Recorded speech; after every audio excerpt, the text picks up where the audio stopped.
Vamos a empezar la escuela sabática de hoy, que no sé a vosotros, pero para mí ha sido una joya todo el repaso de textos bíblicos.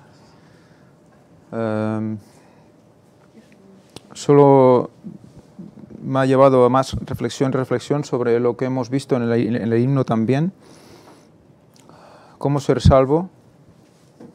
El himno nos ha respondido una parte del tema. Y ahora vamos a analizar en profundidad las diferentes partes o diferentes fases que debemos recorrer para reconocer ese sacrificio y optar a la salvación. Vamos a leer lo que nos dice el versículo para memorizar, que dice: y como Moisés levantó la serpiente en el desierto, así es necesario que el Hijo del Hombre sea levantado, para que todo aquel que en él cree no se pierda, mas tenga vida eterna. Juan 3, 14, 15. Aquí diferentes cuestiones. Primero, notemos el levantamiento. Cómo es levantado en medio del pueblo para que todos miren a esa serpiente de bronce. Y es lo mismo que pasó con Jesucristo cuando fue crucificado. Se crucificó en el suelo y luego fue levantado. Y por eso cae en ese agujero de 60 centímetros y es cuando sufre ese golpe, digamos. O sea que aquí se ve claramente que es la cruz lo que se levanta. Y que si miramos a esa cruz, no nos perdamos y tengamos vida eterna. Voy a leer todo lo que dice el sábado porque creo que es interesante que lo repasemos. Dice: cuando los israelitas comenzaron a ser mordidos por las serpientes en el desierto, Dios dijo a Moisés que hiciera una serpiente de bronce y la colocase en un asta, para que todo el que fuera mordido pudiese mirarla y vivir. Fijaros, ¿Qué propiedades curativas puede tener una serpiente de bronce? Ninguna. La curación venía solo de Dios. Mirando la serpiente de bronce, los israelitas demostraban fe en Dios como su única esperanza de vida y salvación. Dios quería enseñarles una lección espiritual. Paradójicamente transformó un símbolo de muerte en un símbolo de vida. Ahí también hizo una alegoría a lo que simplemente es un trozo de bronce y yo lo puedo utilizar, yo lo puedo mostrar, pero lo importante no es ese trozo de bronce, sino quién está detrás, ¿no? Lo que quieres decir con él, ¿no? Aquella serpiente de bronce era un símbolo de Cristo. Fijaros lo curioso, ¿no? La serpiente siempre es símbolo de Satanás, ¿no? La serpiente antigua. Y aquí tomó la serpiente Cristo, símbolo de Cristo, que cargó con nuestros pecados para salvarnos. Por fe podemos mirar a Cristo en la cruz y encontrar curación de la mordedura mortal de la serpiente antigua, Satanás. En caso contrario, estamos destinados a morir en nuestros pecados. Somos pecadores necesitados de la gracia que se nos ha ofrecido en Cristo Jesús. Esta semana consideraremos las enseñanzas de Jesús con respecto a los sencillos pasos prácticos para ser salvos. Quiero hacer una anotación aquí. Recordemos, y no tengo el texto porque, bueno, no he pensado en cogerlo, pero en Segunda de Reyes, los israelitas llegaron a adorar a esa serpiente de bronce como tal. Lo estuve leyendo el otro día y fue curioso que al ver este texto me acordé cómo lo que ellos tenían que ver como un símbolo de ese Mesías que mirándolo y no dejando de mirarlo no serían picados por la serpiente antigua, aún había algunos de ellos que consideraban esa serpiente como poder en sí misma. Entonces cogieron ese ídolo y lo guardaron un cierto tiempo y lo llegaron a adorar los israelitas. Y eso está escrito en Segunda de Reyes. Por eso el Señor permitió en un momento que esa serpiente fuera destruida. Porque ya habían distorsionado lo que significaba y la adoraban como un ídolo más. Sí. Es paradójico, la Biblia dice no te harás imagen, ¿no? Sí. El Señor permitió eso para dar una enseñanza, pero el hombre es así, y de aquello hicieron un Dios.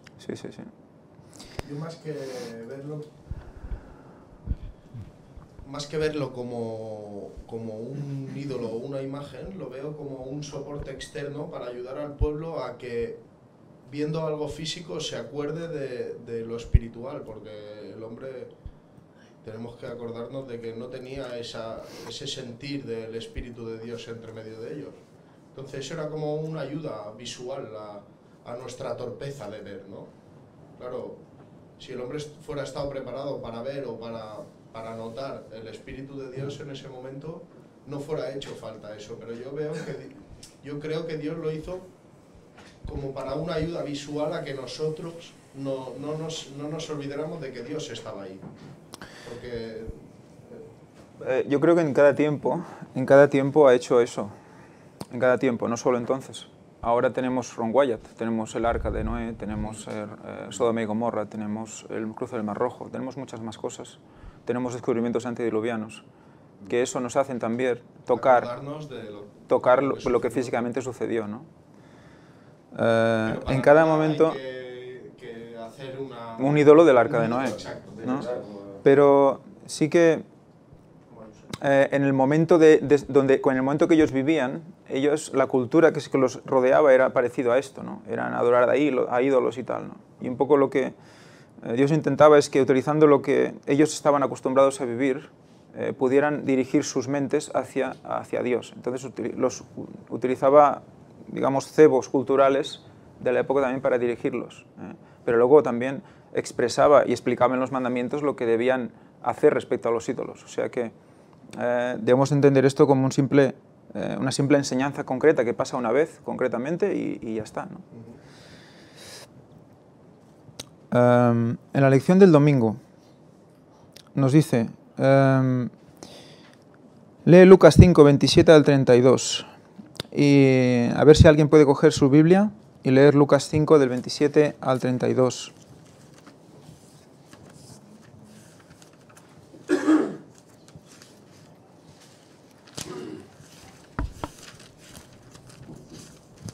Después de estas cosas salió y vio a un publicano llamado Leví sentado al banco de los tributos públicos, y le dijo: sígueme.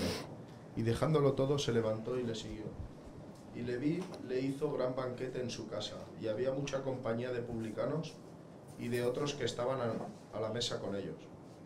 Y los escribas y los fariseos murmuraban contra los discípulos diciendo: ¿por qué coméis y bebéis con publicanos y pecadores?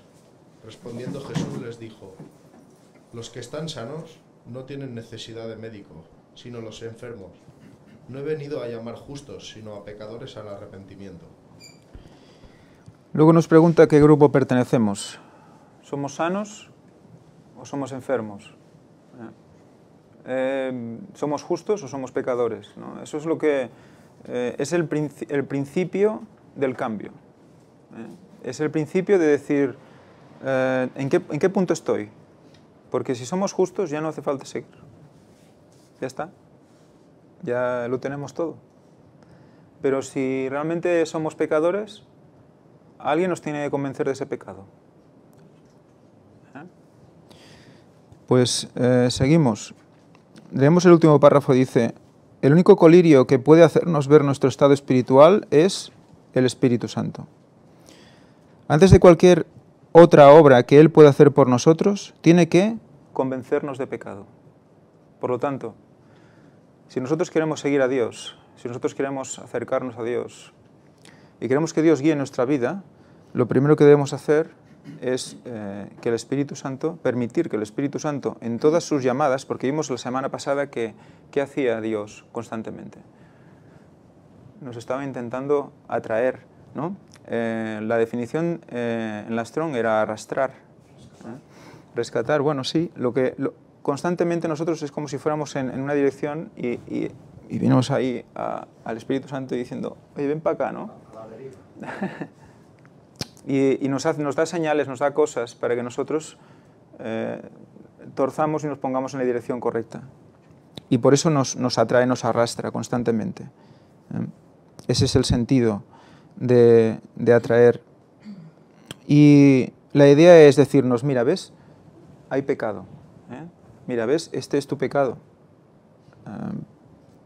Por lo tanto, Dice, persistentemente, llama a nuestra conciencia a fin de producir en nosotros una percepción ineludible de nuestros pecados y un profundo sentido de culpabilidad que nos inducirá a anhelar un Salvador. Cuando escuchamos ese llamado debemos obedecerlo, de otra manera tarde o temprano nos endureceremos contra el Espíritu Santo, de tal modo que no habrá nada que pueda hacer por nosotros. ¡Qué pensamiento aterrador! Pues un poco es lo que, bueno, un poco no, eso es lo que está pasando con las conferencias y los estudios bíblicos que se están haciendo en el Gran Engaño, ¿no? Se está convenciendo a la gente de que hay pecado en el mundo y de que debemos tener en cuenta que nosotros somos parte, en esencia, desde el nacimiento de estamos participando de ese pecado, hemos nacido en pecado. Por lo tanto, si no estamos convencidos de pecado, no podemos dar el siguiente paso. ¿Y el siguiente paso cuál es? Porque en el momento que tú ves tu pecado, el siguiente paso, si tú ves el plan de salvación, porque claro, tú puedes ver el pecado, sentirte culpable y suicidarte como hizo Judas. Pero si tú entiendes el plan de salvación, tú ves el pecado y ves la solución que te da el plan de salvación para ese pecado. ¿Y el siguiente paso cuál es? Como vemos en la lección del lunes, arrepentirse. Esto que estás comentando es precisamente lo que la tercera persona de la divinidad hace por nosotros. Convencernos de que somos pecadores, de que necesitamos a Dios. Y Él obra ese prodigio en nuestro interior para que nos acerquemos, confiemos en Él, le creamos, hagamos su voluntad, y Él va obrando todo ese cambio. Y aquí está el don, la virtud que tiene el Espíritu Santo. En esto estamos de acuerdo, creo que todos, que cuando comienza o antes de comenzar nuestra vida cristiana, el paso básico es esto, ¿no? Convencernos de que somos pecadores. Pero ¿qué ocurre cuando ya llevamos un tiempo dentro de la fe? Cuando hemos obtenido ciertas victorias en nuestra vida espiritual, cuidado, porque entonces puede suceder que empecemos a pensar que yo estoy más avanzado que aquel, espiritualmente hablando, que, no sé, a vernos como menos pecadores. Sí. Y eso tiene mucho riesgo, ¿no? Sí, porque luego las victorias, en vez de dárselas al Espíritu Santo o dárselas a Dios, nos las damos a nosotros mismos. Y entonces es cuando ya todo empieza a tergiversarse, que es lo que pasa, que con poder el hombre tiende a esto. Por eso cuanto más cerca de Dios, un cristiano se tiene que sentir más lejos, ¿no? Ese es el... O sea, no se preocupe el cristiano que cada vez se sienta más lejos de Dios, siempre y cuando siga su camino y tenga sus ganas, ¿no? Pero otorgarse menos mérito también. Ese es el sentimiento quizás que debería, bueno, analizar, el sentir que se debería analizar, ¿no? Claro, es que a medida que uno va avanzando en la fe, en el conocimiento del Señor, uno se da cuenta de lo indigno que es y que realmente se ve pecador y se ve que necesita de alguien que lo libere, que lo ayude, porque por uno mismo es imposible. Entonces esto es lo positivo, reconocerse pecador. Pero aquel que dice, no, yo ya soy suficiente, malamente. Y si arrastras ese sentimiento durante el proceso de santificación, siempre queda ese quiste de superioridad, de prejuicio, y eso va pues luego extendiéndose como un cáncer y es cuando caes de lo más alto, ¿no? Acordémonos de aquel que dijo en la Biblia, aquel que dijo, gracias Señor porque no soy como ¿no? Porque entre más nos acercamos a Dios, o sea, más estudiamos su palabra, más se nos va recorriendo ese velo que hemos tenido y que no hemos visto realmente cómo es el carácter de Dios. Hemos visto el pecado así livianamente y no hemos visto que ese pecado por el cual hemos estado tantos años en él, ese pecado fue el que hizo a Cristo ir a la cruz. Entonces, entre más nos acercamos a Dios, más vemos la santidad de Dios, más vemos lo que costó el pecado y entonces más nos sentimos culpables por ello. Y es así como nos vamos aborreciendo el pecado, de esa manera. Ibas a decir que el pecado mató a Cristo en la cruz. ¿Lo podías decir? Porque realmente es así. Lo que realmente hace que el corazón de Jesús en la cruz reviente es el peso del pecado. Por lo tanto, vamos a reconocer ya de una vez que cada acción o cada pensamiento pecaminoso mató a Cristo. Vamos a reconocerlo, vamos a vivir con eso, porque eso es homicidio. Por lo tanto, debemos vivir cada segundo de nuestra vida con ese pensamiento. Y algunos pensarán, anda, pero eso es un agobio, porque estás pensando todo el rato, ay, ay, ay, ay. No, pero a ver, ¿eso qué hace? Eso tiene que hacer que cuando tú vas a hacer una acción y tú ves que todo lo que te rodea es acción para matar a Cristo otra vez, pues tienes que arrodillarte y buscar la salida. No puedes buscarla tú mismo. Y eso nos tiene que servir a todos como base. Si no, no podemos avanzar de ninguna manera, porque no somos en realidad nosotros los que avanzamos, y eso nos tenemos que convencer constantemente.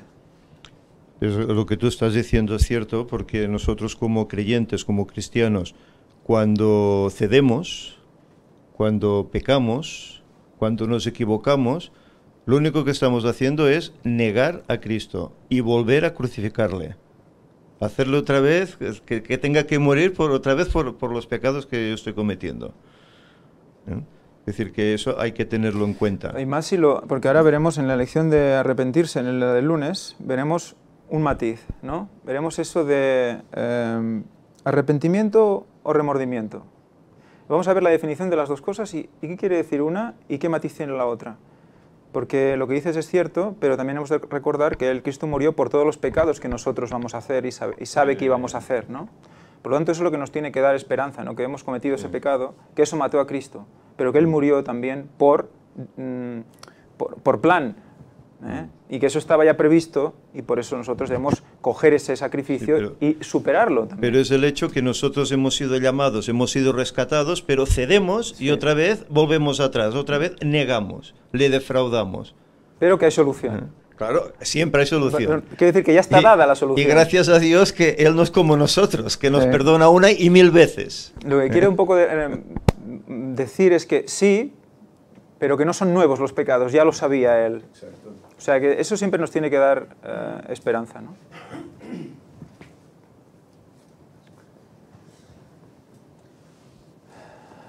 Esto es que es bastante curioso, porque decimos que Jesús murió por los pecados de todo el mundo, y eso lo hizo estallar el corazón, y que murió por los pecados que aún no había cometido el resto de humanidad que vendría después de esa muerte. O sea, hasta los nuestros y los de mañana y mañana pasado y hasta el 2031. Entonces, una vez más nos damos cuenta que Dios está por encima del tiempo, del crono del tiempo, porque está sufriendo por algo que aún no había acontecido también. Y esto nos lleva a pensar una vez más en ese famoso texto de ¿cómo dice el texto? ¿Os recordáis?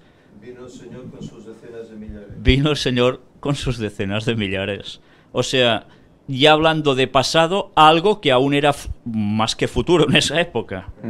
O sea, ¿cómo Dios puede controlar hasta tal punto esto, el tiempo, que puede causar en Él, en la cruz, esa muerte?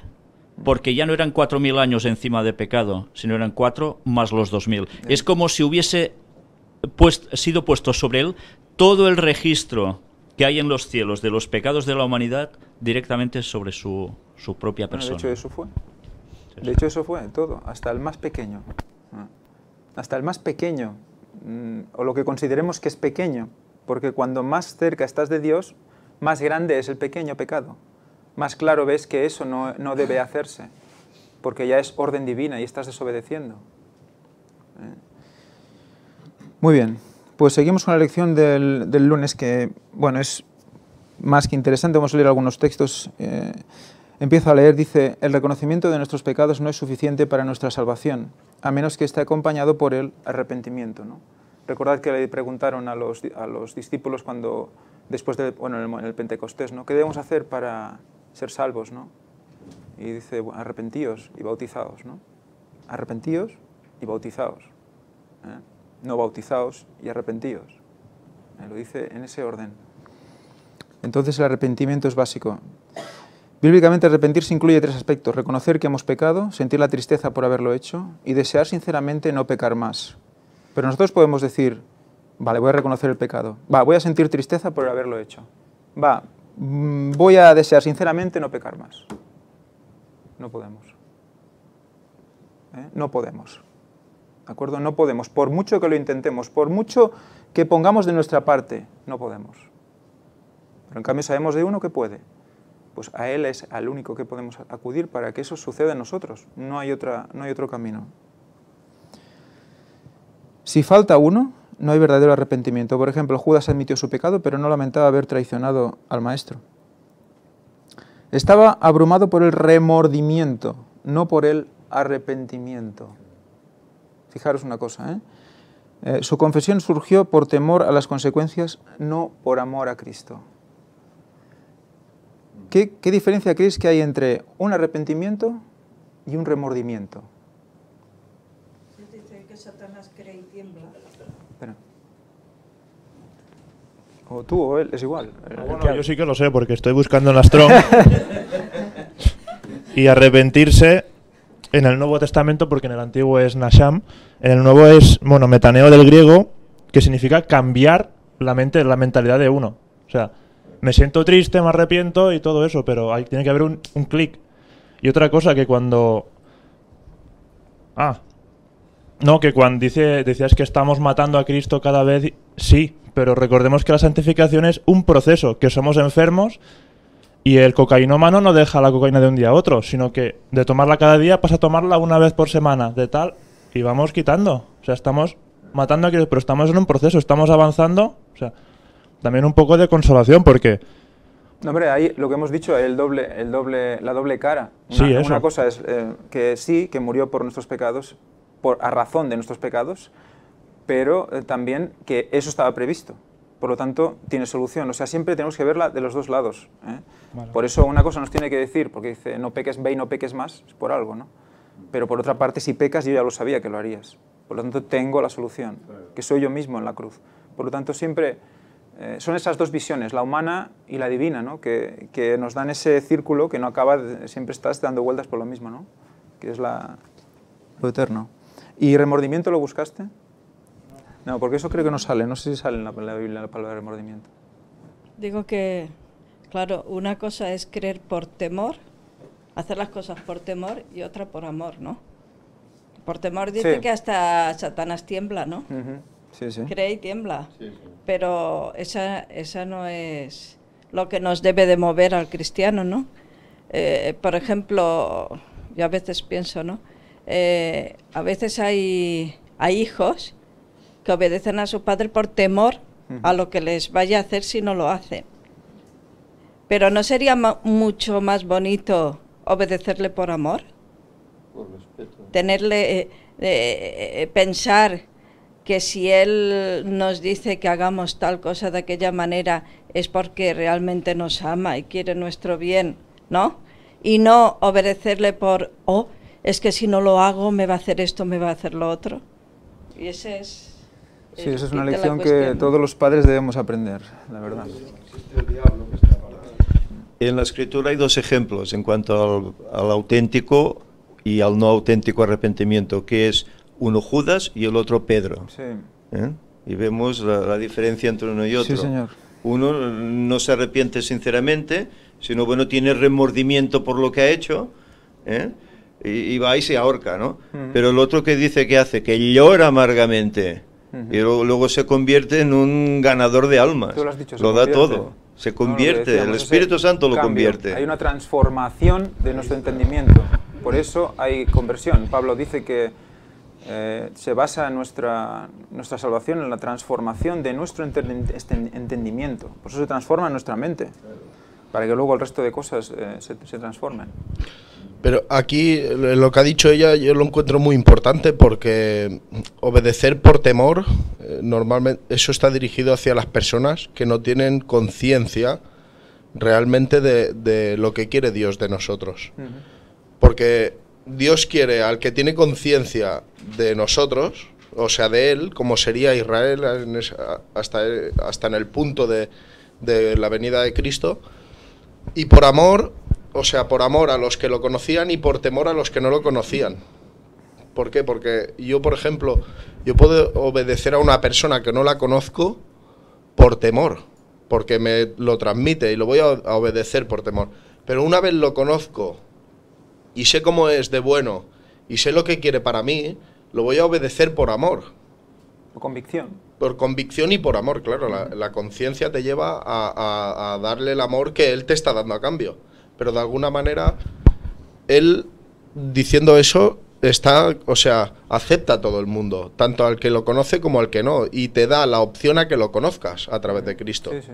O sea, te está diciendo los dos puntos, que no está haciendo acepción de personas. No. O sea, está englobando a todo el mundo que quiera aceptarlo. Sí, es la comprensión, entra por la mente. Y se pone en el nivel, de alguna manera, en el nivel suave y más duro.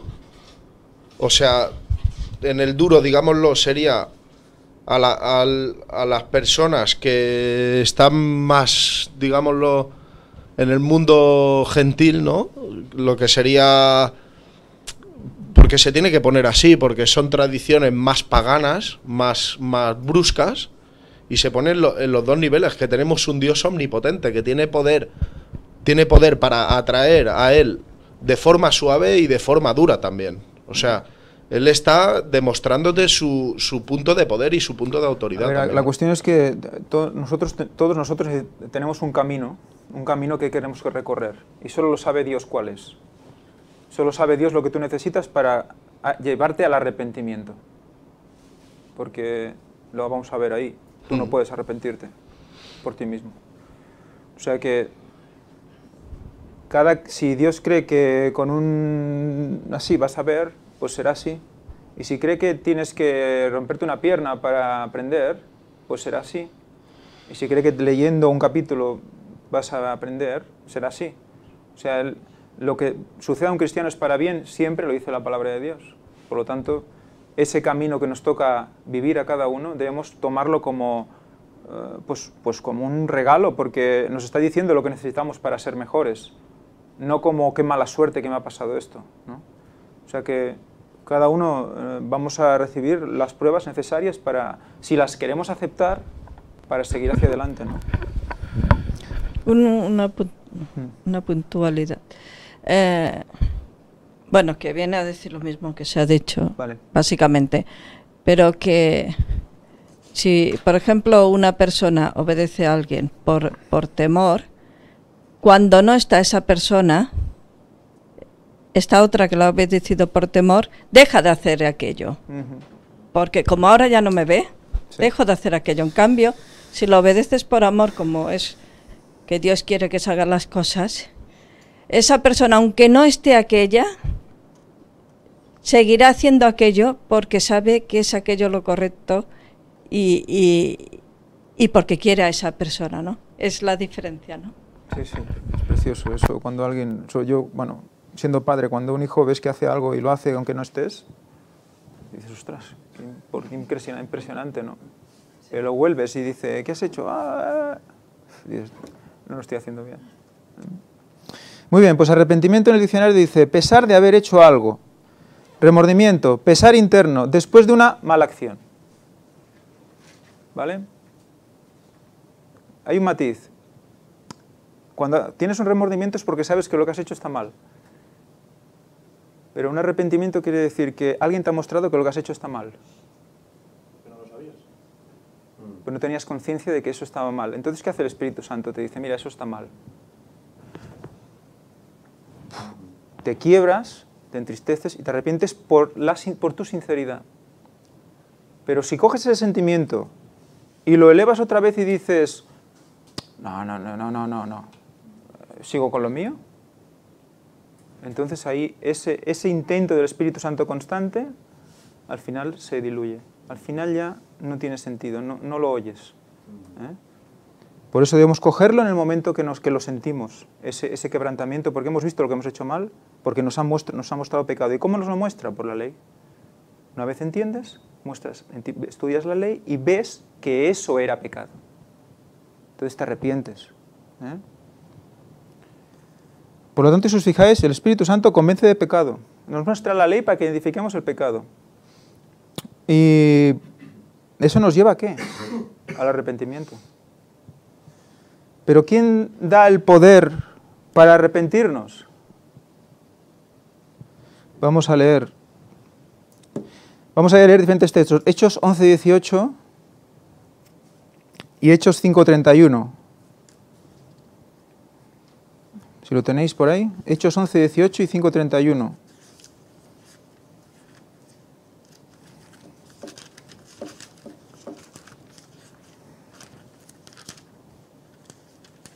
Ahí. ¿Nadie? 11:18 y 5:31. Que no se note que soy lento buscando. 11:18 dice, entonces, oídas estas cosas, callaron y glorificaron a Dios diciendo, de manera que también a los gentiles ha dado Dios arrepentimiento para vida. ¿Quién ha dado Dios, o qué ha, quién ha dado, lo siento, quién ha dado arrepentimiento para vida? Dios por medio del Espíritu Santo. Por medio del Espíritu Santo. Claro. Por lo tanto, que tenemos el círculo que el Espíritu Santo convence de pecado, de pecado, nos enseña la ley para identificar el pecado. Eso nos hace que nos podamos arrepentir. ¿Pero quién nos permite arrepentir? El Espíritu Santo también. Por lo tanto, ¿a quién debemos pedir poder de arrepentimiento? A Dios, a través del Espíritu Santo. Todo pasa por el Espíritu Santo. Es la conexión. Todo pasa por ahí. Entonces, todo depende del Espíritu Santo. Y el 5:31, por aquí dice arrepentimiento los gentiles, ¿no? Hechos 5... Cuando no se cree en Él. Cuando no se cree en Él y se le rechaza como quien es, la persona va mal. ¿Cómo podemos llegar no al puede llegar a ese arrepentimiento, a esos cambios de actitud, no puede. Por mucho que uno le parezca, no puede. Porque tú puedes saberte los 10 mandamientos, pero si no ves la extensión... Puedes tener conocimiento, pero eso no te sirve, no te afecta, no te cambia. Y Hechos 5:31, no sé si lo tenía alguien. ¿Tú?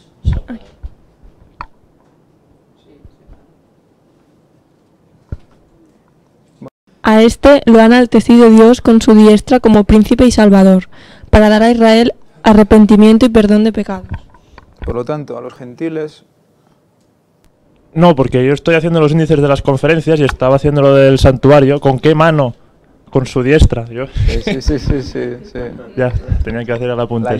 La yod, la primera letra de los nombres de Jesucristo, Dios y la llaga.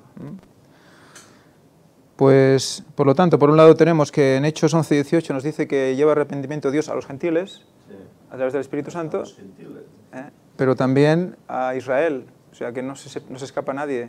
Ese Espíritu Santo es para todos. Es una sorpresa para los discípulos, ver eso. Nosotros que somos el pueblo elegido. Vale, pues ahí estamos. Y bueno, hay más textos, pero bueno, no vamos a seguir.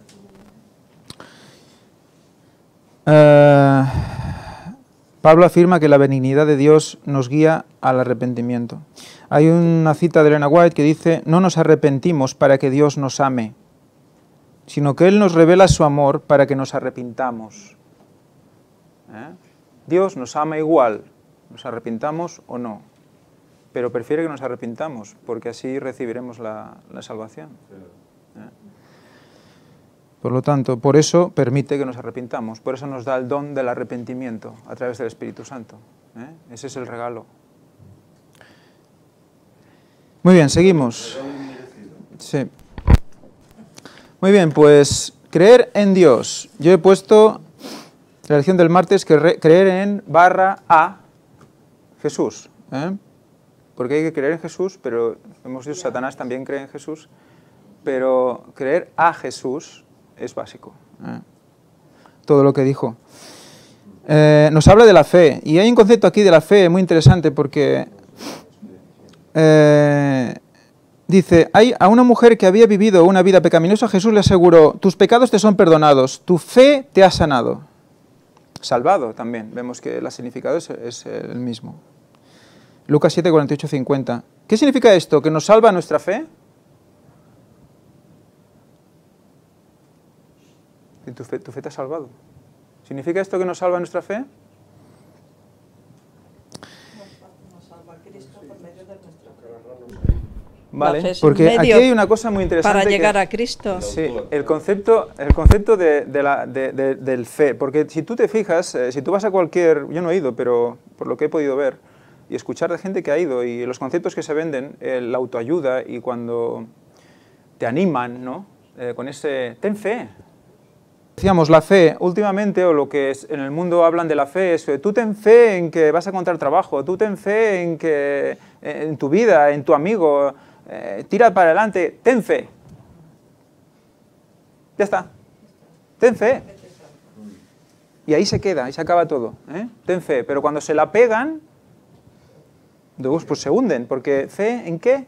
Porque ese trabajo que yo iba a hacer, o ese amigo, Bueno, eso de fe, yo he sido padre de santo y todas esas cosas, y a mí los demonios me decían que tuviese fe y cosas muy bonitas.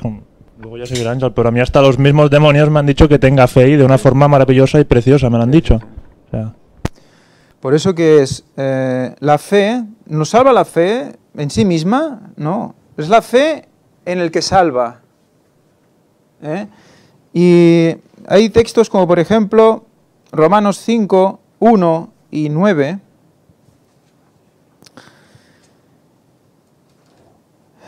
Romanos 5, 1 y 9.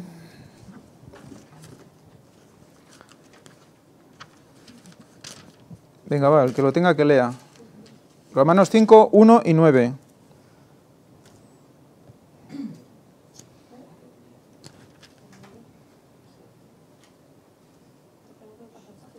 Bueno, 5.1. Justificados pues por la fe tenemos paz para con Dios por medio de nuestro Señor Jesucristo. Y 9 dice, así que mucho más habiendo sido ya justificados en su sangre, seremos salvos de la ira por medio de él.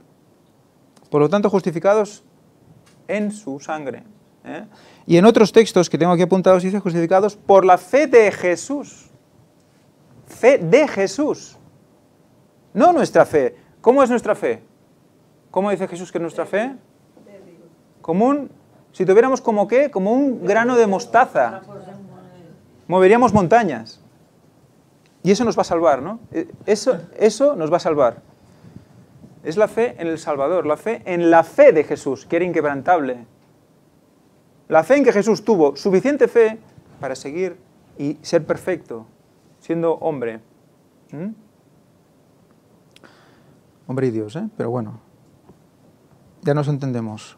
Por lo tanto, ¿la fe qué es? Por aquí vemos que dice, el poder de la fe no proviene de la persona que cree, sino del Dios en quien cree esa persona. Por lo tanto, ¿qué es la fe? Lo hemos visto, ¿no? Una puerta.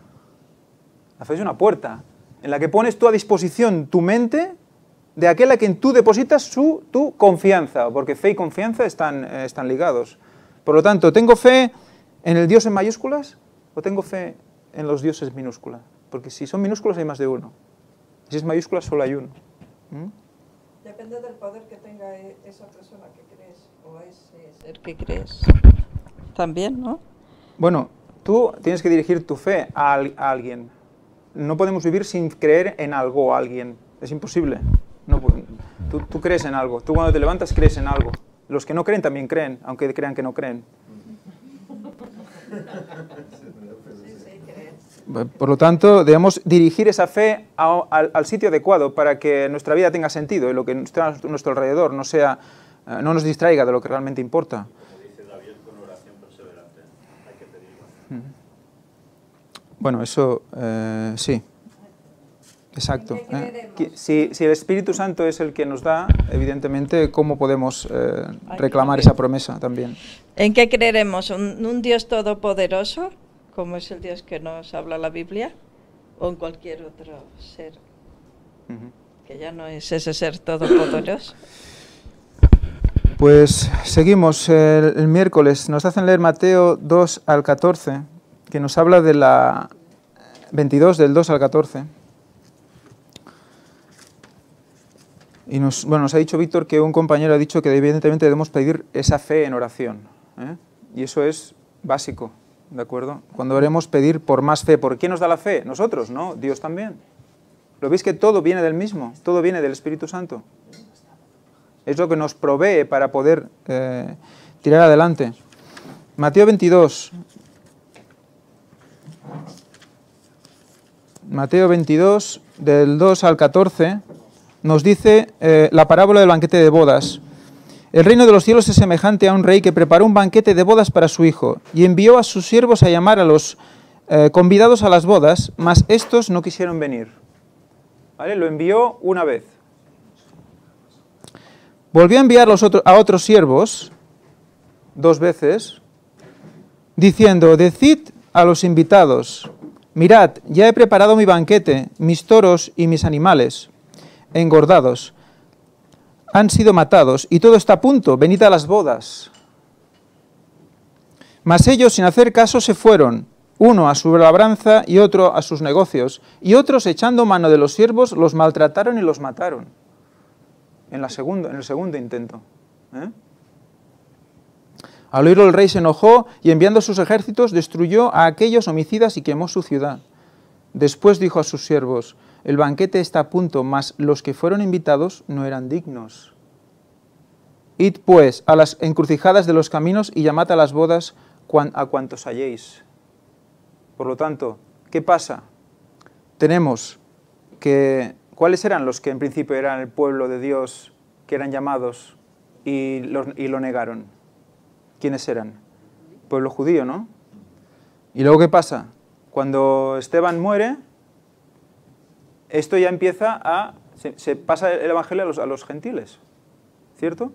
Por lo tanto, aquí se ve el cambio, empiezas a llamar al resto. Y aquí dice, id pues, por lo tanto ya es la tercera vez que envía. Y saliendo los siervos por los caminos, juntaron a todos los que hallaron, tanto malos como buenos, y el salón de bodas se llenó de convidados. ¿Cuándo es aquella gran cena de los invitados que vamos a tener cuando estemos en el cielo? Por lo tanto, ¿cuándo pasó lo de Esteban? Tiempo posterior o cercano a Jesús, ¿no? Está relacionado con la primera venida. Vinieron a los suyos no le reconocieron, ¿no? Vino a los suyos no le reconocieron. En cambio, esta cena de estas bodas ya nos emplaza al futuro. ¿Y eso nos emplaza después de qué? De la tercera vez que va a enviar a los siervos a llamar a la gente. Ya llama a todos ahora. ¿Veis esa relación? Con los 3.000, con los 2.000 y a la tercera. Y a la tercera y luego ¿qué? Al cielo. Y fijaros, son 3. Son 3 2000, para entendernos. En el segundo 2000 es cuando Cristo muere y es cuando hay ese paso de llamar a los judíos solo a llamar a todo el mundo. Con la segunda. Y a la tercera, las cenas de las bodas. Y al entrar el rey para ver a los convidados, vio allí a un hombre que no estaba vestido con traje de boda. Y le dijo, amigo, ¿cómo entraste aquí sin estar vestido con traje de boda? Mas él enmudeció. Entonces el rey dijo a los sirvientes, atadle de pies y manos y echadle a las tinieblas de afuera. Allí será el llanto y el rechinar de dientes, porque muchos son los llamados y pocos los escogidos. Los invitados no tuvieron tiempo de cambiarse. ¿Y estaban preparados para las bodas? Alguien les debió proveer ese traje, ¿no? O sea que se llamaron a todos y rápidamente, y uno se coló con un traje que no era. Entonces tenemos que hacer nuestra preparación también, creo yo. Él nos transforma, pero no está en nuestra preparación también. O sea que ahí tenemos todo, yo creo que en esa parábola tenemos todo el plan explicado. Es muy interesante, con los 3.000 años también allí, 2.000 años y el tercer milenio. Ese uno que se coló es uno que pensaba que, bueno, yo por mis méritos, por lo que sé, por mis conocimientos, ya soy suficiente para estar ahí, ¿no? Ya soy apto, pero no, hacía falta la justicia de Cristo para poder estar ahí. Que Exacto, es ese el manto vestido, de justicia. el manto de justicia. Hay una pregunta de Carolina que dice... Una pregunta de Carolina que dice ¿cuándo son las bodas y cuándo la cena? Porque Doug Batchelor aplicaba las bodas al descenso de la Nueva Jerusalén después del milenio en el cielo. Las bodas al descenso de la Nueva Jerusalén. Las bodas en principio es Jesús con la Nueva Jerusalén. La cena no sé exactamente cuándo será. Yo sé que será cuando lleguemos allí, no mucho más tarde. La cena será en cuanto Jesús nos lleve con él en su segunda venida, allí cenaremos. Recordemos precisamente esto que está diciendo ahora Josep. Cuando hay la ascensión al cielo en la segunda venida de Jesús de todos los redimidos, allí habrá esa mesa tan extensa que describe Elena White donde todos vamos a comer juntos. Por eso es ese momento, la cena, por decirlo de algún modo.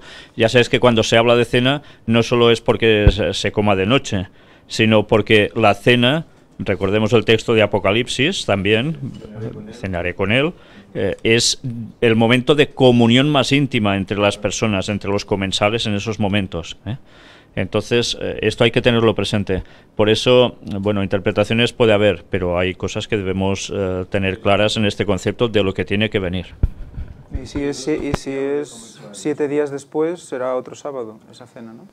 O cercana de ese sábado. En cuanto lleguemos al cielo, el Señor tiene la mesa preparada.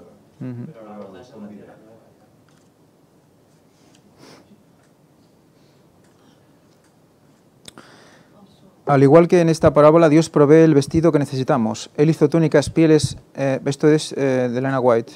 Al igual que en esta parábola, Dios provee el vestido que necesitamos. Él hizo túnicas de pieles para Adán y Eva y los vistió, un símbolo de su justicia cubriendo al pecador. Fijaros qué simbolismo también los propios vestidos después del primer sacrificio de Adán y Eva. También provee el manto de justicia de Cristo para su iglesia, de tal manera que ella pueda estar vestida de lino fino, limpio y resplandeciente, sin mancha ni arruga ni cosa semejante. Este manto es la justicia de Cristo, su propio carácter sin mancha, que por la fe se imparte a todos los que lo reciben como Salvador personal. Por lo tanto, debemos entender que nuestra salvación es posible solo si estamos cubiertos por la justicia de Cristo. Recordemos que cuando Dios mira, ve a Cristo sacrificado, ve su sacrificio, no nos ve a nosotros. Estamos cubiertos por Él si nos ponemos debajo suyo. Que lo que creo que nos pide es fe, arrepentimiento y conocimiento. Yo creo que con eso, o sea, si tú tienes fe pero luego no te arrepientes de tus pecados es porque no tienes conocimiento. Entonces es una combinación de varias cosas, no solo una. Sí. De hecho es es una cosa que se va alimentando, ¿no? Tú te sientes, ves cada vez más claro el pecado, porque cada vez estás más arrepentido, cada vez más claro lo que es el pecado y por lo tanto te lleva más arrepentimiento y por lo tanto más fe y más necesidad porque solo Cristo viene para los que le necesitan, Cristo está ahí para los que creen que le necesitan. Por lo tanto, si tú no crees que necesitas a Jesús, no lo vas a llamar, no lo vas a consultar, no. Y en la Biblia hay una ilustración que Jesús usa que nos enseña esto precisamente, y es como la gallina pone debajo de sus alas a los polluelos para protegerlos, ¿no? Y esa protección es lo que les da la salvación. Pues nosotros seremos salvos cuando seamos vestidos de ese manto de justicia de Cristo. Él es la gallina, nosotros los polluelos, por así decir, es la ilustración que quiere dar la Biblia, ¿no? Y bueno, seguimos con seguir a Jesús verdaderamente, como dice él en Juan 8, 30-31, dice, si permanecéis en mi palabra, seréis verdaderamente mis discípulos. O sea, aquí habla de seguir como de realmente ser discípulos suyos, ¿no?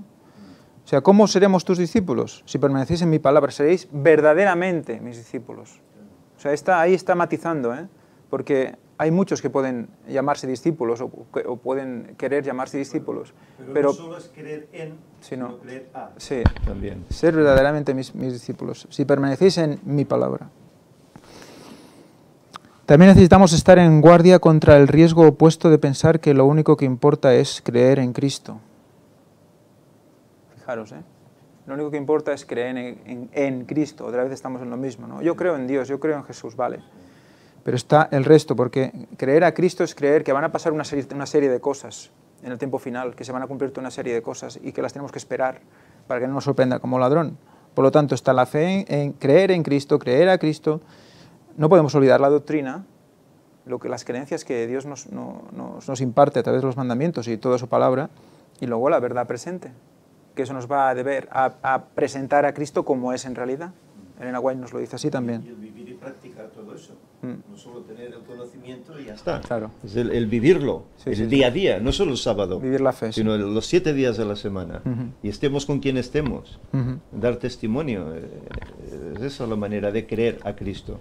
Y aquí nos pone pues una de las pruebas más difíciles quizás para un humano, que es cuando dice que aborrecer padre, madre, mujer, hijos, hermano, hermana, ¿no? El que no la aborrece no se merece la vida eterna, ¿no? Digamos, o el que no niega su vida terrenal del todo no puede seguirme, ¿no? Entonces esto se puede coger como que somos unos antifamilia o algo así. Sí, aquí parece que Dios sea muy exclusivista, sí, no solo yo y nada más que yo, ¿no? Todos fuera. No, ya está, pero claro, Jesús nos está diciendo que necesitamos amar a Dios sobre todas las cosas. Eso no quita que no amemos a los demás, porque luego dice, ama a tu prójimo como a ti mismo. Pero aquí está, en primer lugar, es amar a Dios, aún por encima de mi esposa, de mi hija, etcétera. Amarle, pero sin dejar de amar a los demás también. Evidentemente. Aquí la historia es que no estamos diciendo que amar a otra cosa, a un Dios con D minúscula, más que al Dios con D mayúscula, nos separa de Dios. Pues si tú idolatras a tu mujer, a tus hijos, a tu familia, estás haciendo eso. Si amas más, aquí el concepto es en cantidad, si leéis la explicación que da más abajo. Si amas más a tu familia que a mí, entonces estás poniéndome encima o debajo de tu familia. Entonces, ¿quién te va a proveer a Dios tu familia? O es al revés, que yo te proveo tu familia, ¿no? Tú la tienes tu familia porque yo te la he dado. Dame gracias por la familia que tienes, no la adores, ¿no? Yo siempre cuando hablamos de estas cosas me acuerdo del eslogan que nos pusieron en nuestra boda. Cristo, tú y yo. Primero Él, después tú y por último yo. Y a veces lo hacemos al revés, ¿no? Hay un triángulo otra Primero vez. yo, después tú y luego si me acuerdo ya vendrá Dios, ¿no? Luego lo último es las citas del viernes, que es un poco extraño porque en las citas del viernes donde pone que están no están, hay que buscarlas en el libro, porque resulta que yo leí la primera cita, dice, no podemos arrepentirnos sin el Espíritu Santo, que despierta la conciencia, más de lo que podemos ser perdonados sin Cristo. ¿Alguien entendió esta cita? Porque da la sensación como que sin Cristo hubiera un perdón, no tanto. De la misma manera que no podemos ser perdonados sin Cristo, yo entiendo eso, de la misma manera que no podemos ser perdonados sin Cristo, no podemos ser perdonados si no nos arrepentimos.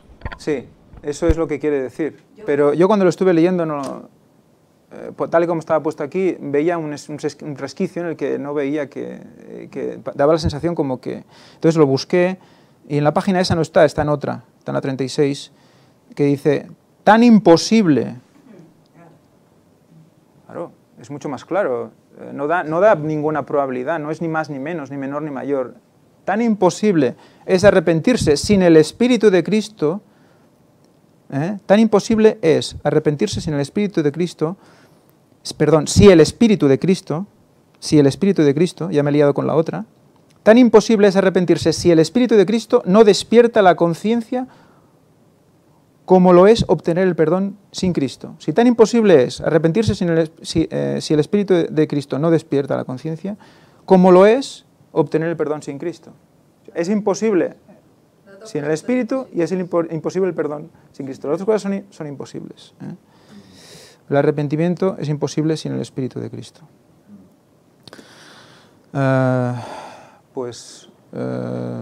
Leo la última y ya está. El corazón humilde y quebrantado, enternecido por el arrepentimiento genuino, apreciará algo de amor de Dios y del costo del Calvario. Y como el Hijo confiesa a un Padre amoroso, así presentará el que esté verdaderamente arrepentido todos sus pecados delante de Dios. Si confesamos nuestros pecados, Él es fiel y justo para perdonar nuestros pecados y limpiarnos de toda maldad. Por lo tanto, tenemos que verlo como a un Padre. Y él como quiere que le veamos es así. Él se siente realmente gozoso cuando nosotros le llamamos Padre. Yo quería leer varias citas que he encontrado sobre lo del arrepentimiento.